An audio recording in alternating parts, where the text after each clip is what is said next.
Alright, in this video I'll go around at first and get some wither skulls, then I fight the wither, and then later on I do a raid. But other than that, we're just me reading some incel stories and, diving in a little bit into the rabbit hole. If you're here for the first time, maybe do me a favor if you can like and subscribe. Really helps me out a lot and I really appreciate it. Thank you for being here. Other than that, let's just get straight into the video. The first anecdote. Incels are lonely because they aren't willing to do bad things to women, not because they do bad things to women. The reason why lonely men are lonely is that they aren't willing to play the game like other men are. They aren't willing to lie to women and trick them to get them to like them. They want to be genuinely liked by women, so they don't put on the mask that the men that women choose put on. Those men that put on the mask end up with plenty of women to abuse throughout their life, while the guy who is open about being lonely gets called an entitled loser with a bad personality who is abusive to women. This goes against the idea that the personality of lonely men is what is holding them back, as well as lonely men being abusive. How can these men abuse women when they don't even get to be alone with women, and women are so repulsed by them that they are extra careful around them? Abusive men have plenty of women to abuse all the time because they are willing to do terrible things in pursuit of women. Meanwhile, lonely men get demonized constantly by women who have been abused by non-lonely men. Nice guys truly do finish last, and they get the blame for the negative actions of mean guys.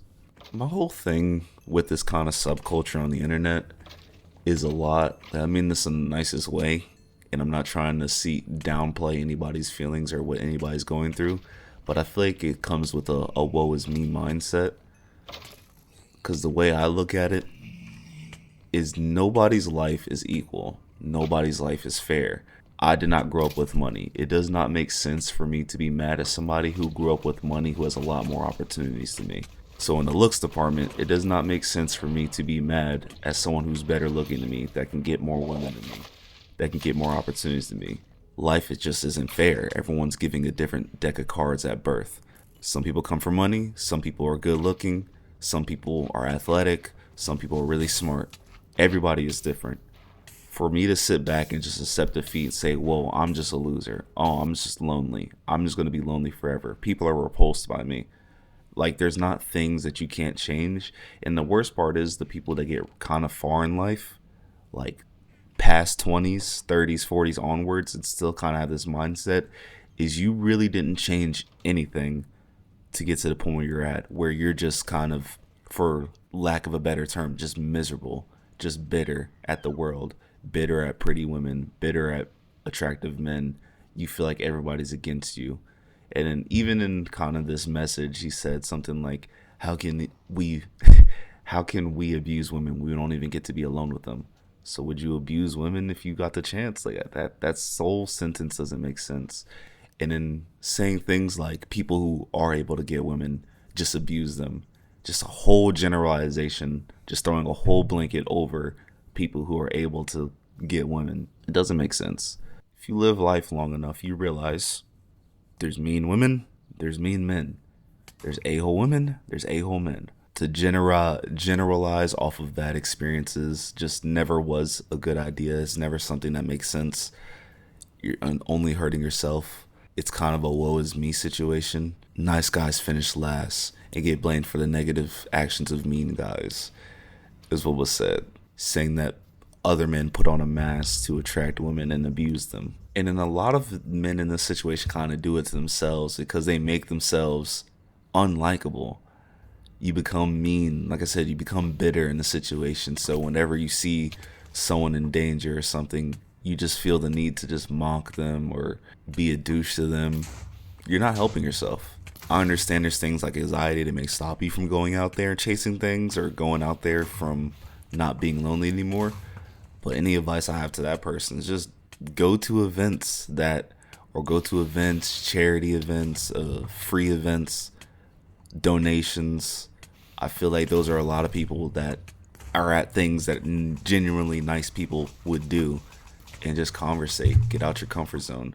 It's like anything in life. If you start out bad, you learn how to cook, your first few meals are going to be trash, and then you get better. You go to the gym, you're going to be weak. You keep working, you get stronger. You run for the first time, you run 2 minutes, you're dead tired. You keep doing it, you can run a marathon. Everything is baby steps. For you to just accept defeat off of a few bad experiences is just doing you more harm than it is anybody else. And making it a comparative thing makes it even worse. Like I said, comparison is the thief of joy. Everybody knows that.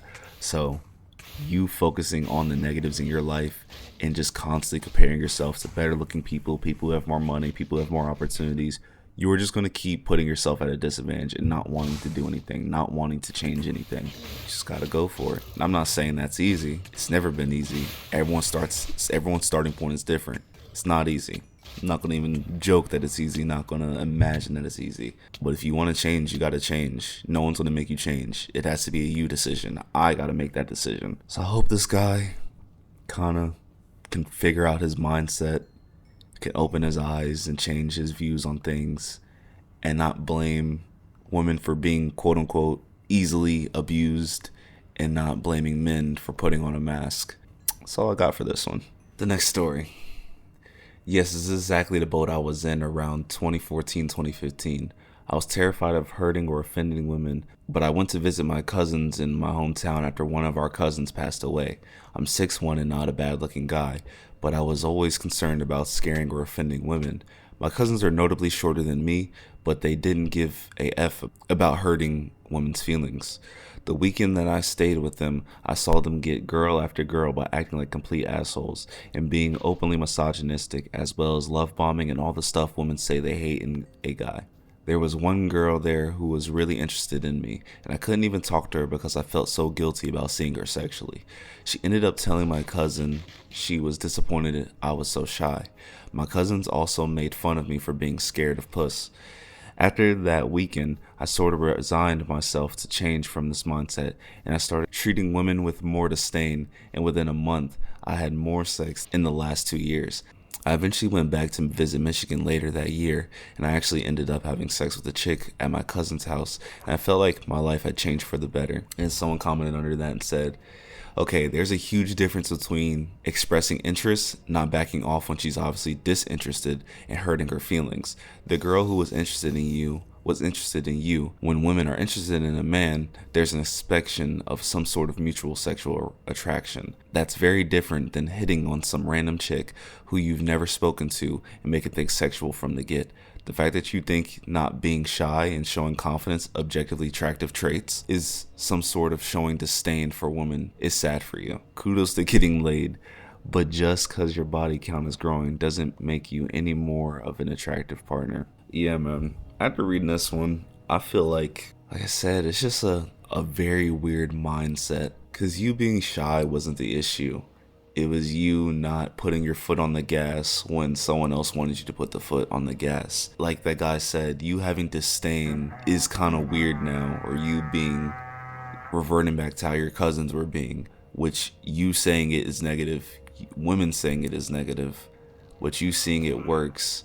So you pretty much became the person you didn't want to be for your selfish needs. Do you see what I mean about these stories and these kind of things? You say that these people that do these things are bad. That person's bad. That person's bad. But you want to be like that person instead of being yourself and getting it a way that you can still hang your head up at the end of the day and be proud of. But this guy said he changed his life for the better after all the love making he's doing now. So I don't know, because I feel like people look at this story and are like, okay, see, I have to be this way. I have to be this way. Like I said, just generalizing things. If that's the type of person you want to be with, don't be surprised when you get either burnt or you get your feelings hurt. When you go into situations like that, because there is a huge difference between having disdain and showing disinterest and hurting feelings. You have to put your foot on the gas if there's attraction there on both sides. She literally told your cousin, yeah, he was a bit shy. Okay, now you learn from that experience, so now you can go back and just be a little bit more upfront, be a little bit more comfortable in that situation instead of being, hey, you say your life is for the better, so good luck to you. Going through some of these stories, there's like an overall theme of men being like they've kept women more interested in them when they were complete douches to them and just treated them poorly. And again, my point is that a person you want to be around? Do any of these relationships last? Because I guarantee 90% of you aren't married. I guarantee 90% of you aren't in long-term relationships. How'd you get your wife? Oh, I treated her like trash. She just fell in love with me. That's no one's story. That's no one's origin story to a beautiful relationship. So again, you were doing all this because you were trying to fulfill your selfish gain. You're not trying to be seen as an incel, which again, that's self-titled. I don't understand that term because think about it like this. So by that definition, someone who's involuntary celibate. So by that definition, every 12-year-old, every preteen, every kid ever is just an incel because they're not having sex. I would imagine most 12-year-olds, 13-year-olds, 14-year-olds hitting puberty are mad horny. So by definition, by you guys' definition, they're all incels. They're all losers. Again, you self-titling yourself this just to join a group or see yourself in a negative light and feel like you're down on your luck or you can't achieve anything has always been a weird concept to me. Putting yourself behind people, putting yourself under people, saying you're less than people. Like I said, it's the negative Olympics type of thing. Going back to my point earlier, just because your deck of cards is different from the next guy's doesn't mean you're less than. Just because you're at a disadvantage doesn't mean you can't get it as well. You reverting to the people that you look down upon. These people are abusing women, you say. These people are treating women horribly, you say. Instead of you being different, you're saying, I gotta do that too. This is what women want. Just overgeneralizing it. These are the people you want to be around. This is the circle of friends you want to be associated with. Alright. The next post. Am I an incel? I don't want to be labeled as one. I am 19. I don't try to date because I know no girl would take me seriously. But I don't hate women at all. I understand their disgust when they see me, and I understand that it's natural they would want someone better than me. I don't go on incel forums at all, and I do wish I could date someone in the future. Edit. Thanks everyone for the support and help. I'm trying my best to stay on the right track, and while improving myself and accepting myself is hard, I will keep trying. Because this is one of those situations. You're 19. You're expecting so much from yourself. You're expecting all this for what? The next person, someone comment under, you're 19, bro. Despite what you see on TikTok and IG, most kids are in the same boat. Exactly. You're not an incel. You're just a regular kid. You're just young. Someone put up below their anecdote, they said, I didn't date until I was 24. I'm 40. I'm in my 40s, married with 2 kids. You're fine, bro. Work on your self-esteem issues, though. If you keep telling yourself you're disgusting and no one will want you, that's the vibe you're emitting out to the world. That's my point. You started off by saying you're disgusting. A lot of people say they're repulsive. A lot of people say no one would ever want them. And you just stop there. You don't change anything.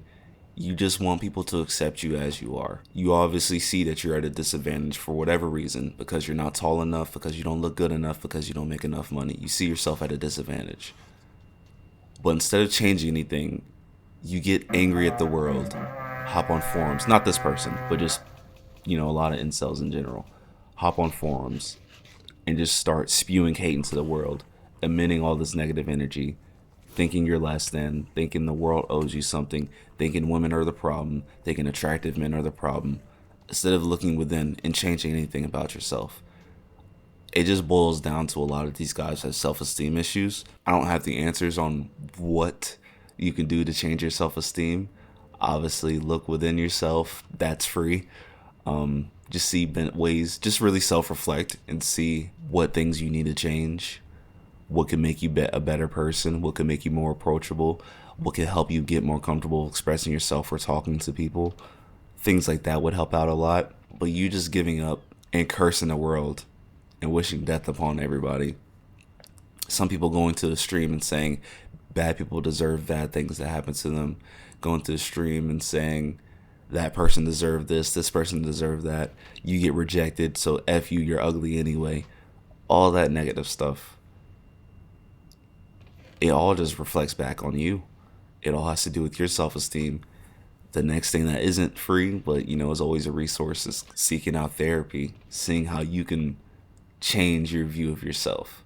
Because for most people, unless you want to, throw bags at people, you're just stuck the way you look, as far as like your face and everything. Haircuts you could change, you could lose weight, you can gain weight. But as far as your face, that's you. As far as your height, that's you. Like I said, unless you're throwing money bags at people to change these things, those are the cards you're dealt. This is your life.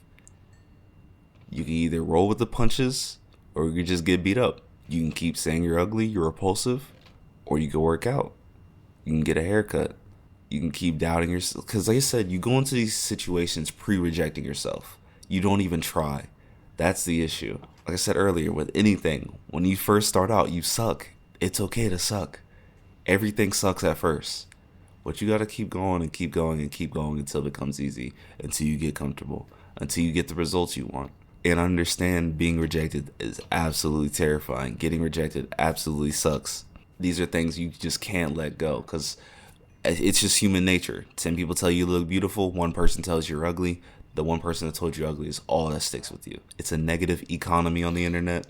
So that's all that sticks out to people. That's all you're stuck with is the negative experiences you have. But you gotta learn to grow. You gotta learn to let these things go and not let them define you and make you stagnant in your life. This next one is an example of someone who went off the deep end. Women should be forced to sleep with incels. There are numerous ways to do this, but society should take a section of women's population and make them sleep with incels.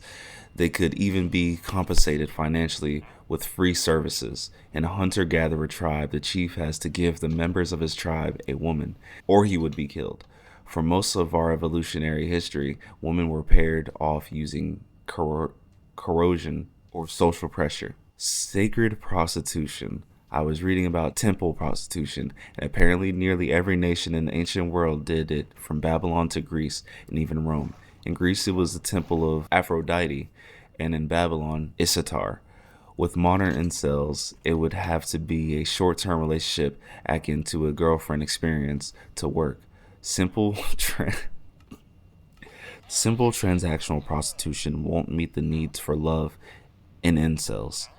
They can go back to effing Chad after doing their service. Or option 2, state-mandated girlfriends.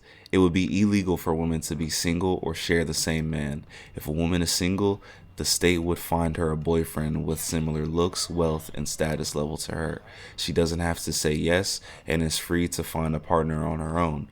If she remains single for too long and refuses to accept any offer provided by the state, she would go to prison. Men who are virgins past a certain age, say 20, will be provided with a girlfriend by the state who must remain with him for a short time. Remember, these relationships can end, but Floyds have to find another partner, and it can't be the same Chad. There is no solution to the incel crisis other than forcing women to sleep with incels. I am more concerned about the suffering of long-life true cells than women who may have to F an ugly man for a week before going to Chad. This is what I mean. Someone who's completely gone off the deep end. And I've always heard this rhetoric about Chads and Tyrones when it comes to the incel community. Any good-looking white man's a Chad, or just anybody with fair skin, and any good-looking black dude is a Tyrone. They feel like the Chads and Tyrones are taking all the women, they're just piping them out, and then you're just stuck there and they don't want to be with you because you are just unattractive, you're very ugly, you don't make any money, you don't have six-pack abs, you don't drive a Lambo. This is how they view women. And like I said, the overall sentiment of this situation is just sad to me. I don't want to look down on these people. This guy right here, he's an absolute loser though. What would this do? So now the men that are hurting, you just transfer all that hurt to the women in the situation. That's your solution. That makes sense to this guy's head. He wrote out 2-3 paragraphs talking about his solution to this. And even compared it to people back in the day in Rome, Greece, Babylon, saying everything was fine back then. No, it wasn't. Those people had slaves. Those people would kill people for less. These were not good times. The solution isn't for women to just sleep with incels. State-mandated girlfriends is what this guy suggested. Sacred prostitution is what this guy suggested. It just boils down to self-esteem and self-worth. You really view yourself as so less than that these are the solutions that you have come up with, forcing women to sleep with people. Like, my only question is, what happened to this dude? He asked a girl out, she said, no, you're ugly. And he just went off the deep end and said, I need a state-mandated girlfriend. All the Tyrones and Chads are going to take all the women. I can't have no woman to myself. Referring to women as 304s. Like I said, it's just a lonely man pandemic, and it gets so deep and it gets so miserable that people just dive off into the deep end. I remember a long time ago, I remember watching like a documentary on incels on Vice, and it just gets so sad and so weird. I remember the dude that was being interviewed was talking about one of his friends literally just sits in his room all day and will poop his pants just to be funny on camera and show everybody. A grown man thought it was funny to poop his pants in front of a bunch of men on the internet. You need to go out more. You need to realize what makes you undesirable and change it. And if it's something you're not willing to change, then look for the person who's going to enjoy it. You overgeneralizing women saying they love to suffer, so let's just make them suffer anyway. All the pain us men have, us incels have, let's just give it to them. It doesn't do anybody good. All these things are just ultimately negative. I really hope the people in these situations really do get the help they need. I really hope that they can realize the error of their ways, realize that they're doing a lot more harm to themselves, and you're furthering your pursuit of women. No woman wants to be with a man who calls himself an incel. Just because you sleep around, don't get play, doesn't mean you have to go around calling yourself an incel. Doesn't mean you need to hop on the internet and just dookie on women, bro. It's just crazy out here. That's all I got to say for right now. If you made it this far in the video, I really appreciate it. Thank you for being here. If you could do me a favor, just like and subscribe. It helps me out a lot. And other than that, take it easy and stay safe from these incels, man.